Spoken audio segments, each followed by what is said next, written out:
90,000 स्कूली शिक्षकों की भर्ती सितंबर से शुरू हो जाएगी। बहाली में बताया गया है कि प्राथमिक स्कूलों में भरे जाएंगे पद।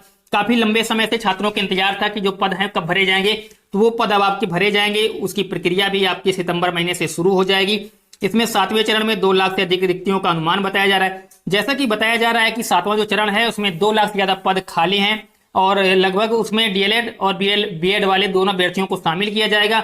उसके लिए सीटेट पास होना अनिवार्य है, या तो टेट पास हो वो या तो सीटेट पास हो। लेकिन अगर आप लोगों के पास सीटेट है तो आप पास माने जाएंगे और उसमें आप भर्ती देख पाएंगे। लगभग 90,000 पद हैं, जिसमें बताया गया है कि राज्य के प्रारंभिक स्कूलों में इस साल अगस्त के 7वें चरण के तहत लगभग 80,000 से अधिक शिक्षकों की बहाली प्रक्रिया शुरू होगी। छठे चरण में बहाली प्रक्रिया 25 फरवरी को नियुक्ति पत्र वितरण जो था कर दिया गया था, समाप्त हो गया था। इसके बाद शिक्षकों की भर्ती को लेकर काफी सवाल हो रहे थे कि 7वां चरण कब से आएगा।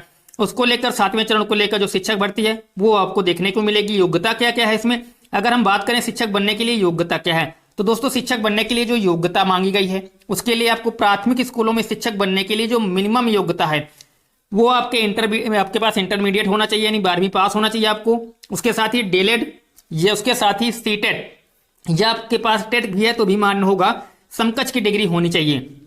साथ ही टेट और सीटेट उत्तीर्ण होना अनिवार्य है। ये भर्ती काफी लंबे समय से अटकी हुई थी जो कि अब आने वाली है। तो आप लोग कमर कस लीजिए, तैयार हो जाइए। अब आप लोगों की लगभग 90,000 बहुत बड़े पद होते हैं, बहुत बड़ी वैकेंसी होती है। इस भर्ती में आप लोग ले लीजिएगा, नहीं आने वाले समय में अग्निवीर की तरीके शिक्षक वीर भी बनने वाले हैं। उसके साथ ही कई और चीजों के बारे में भी बताया गया है कि जो शिक्षक भर्ती है उसमें क्या क्या बदलाव हो सकते हैं। तो कई बदलाव भी आपको देखने को मिल सकते हैं, उसके लिए भी आपको तैयार रहना होगा। उसके लिए अगर हम बात करें कि शिक्षक बनने की योग्यता के बाद अगर कुछ चीजें ऐसी हैं कि इस वक्त लगभग करीब 70,000 पद, जैसा कि आप लोग देख पा रहे होंगे स्क्रीन पर, इसमें देखिएगा स्क्रीन पे आपको दिख रहा होगा कि लगभग छठे चरण में करीब 70,000 पद खाली।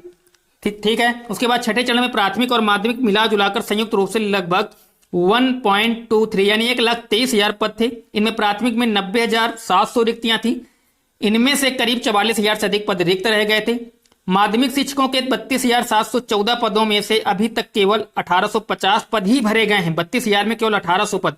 एक अनुमान के मुताबिक छठे चरण में 70,000 से अधिक पद खाली थे। और जैसा कि आपको मालूम है, राज्य सरकार की रोजगार देने की जो योजना है उसकी ज्यादा से ज्यादा अभ्यर्थियों को रोजगार दिया जाए, और लगभग 10 लाख रोजगार की बात भी बिहार सरकार कर रही है। तो उसी चरण में आपका ये एक बड़ा तोहफा है शिक्षक बनने के लिए। तो आप लोग इस भर्ती में तैयारी के अच्छी तरीके से करके इस भर्ती में अपनी नियुक्ति ले लीजिए, क्योंकि आने वाले समय में आपको अग्निवीर की तरीके शिक्षक वीर भी देखने को मिल सकते हैं। उसकी भी चर्चाएं चल रही हैं। तो उम्मीद है आपको ये वीडियो पसंद आया होगा। पसंद आया है तो लाइक शेयर सब्सक्राइब कर दीजिएगा, अपने दोस्तों को बताइए। नमस्कार दोस्तों, इस वीडियो में यहीं तक।